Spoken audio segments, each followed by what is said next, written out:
New at 6 o'clock, a COVID testing site in the heart of St. Louis suddenly closed. Outside, right here, several test results left behind on the ground. Tonight, a closer look at the company behind the site and growing questions about its operations across the country. Thank you for being with us. I'm Ann Allred. And I'm Mike Bush. The company in question has already drawn the attention of the Illinois Attorney General, and within the past hour, the city of St. Louis confirmed it's also aware of the issues surrounding some of these testing sites. 5 on your side's Holden Kurwicki digs deeper into what some are calling a recipe for disaster.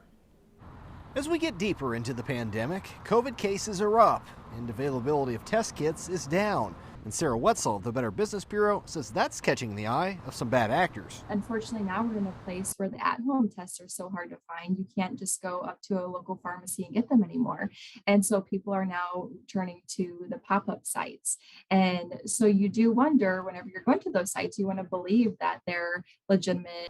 The Illinois Attorney General's office has received multiple complaints against a company called the Center for COVID Control, which the Better Business Bureau has given an F rating. Seeing a lot of negative reviews about people not getting their test results, and so that is concerning. I stopped by their Central West End test site to get a look at their operation, but all I found was some signage and an empty tent with spent COVID test results laying outside. With the negative reviews that have been coming from that particular company, you may want to use caution, but that's for all of the pop-up sites or wherever you. Center for COVID Control also runs a site at Ballpark Village. So I reached out to Ballpark Village, which said they haven't had any complaints about the company which runs their testing site. But when I got in line, I was given this form. Upon investigating their website, it says I had already taken a test, but I never actually got swabbed.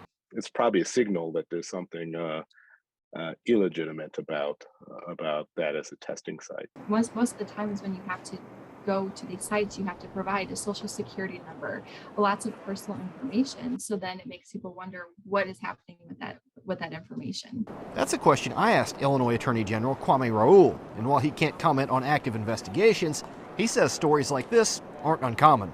Some are engaging in fraudulent activity, such as utilizing people's identities to try to get reimbursement from the government. That's why he says you should check the Department of Health and Human Services website to make sure your test site is legitimate.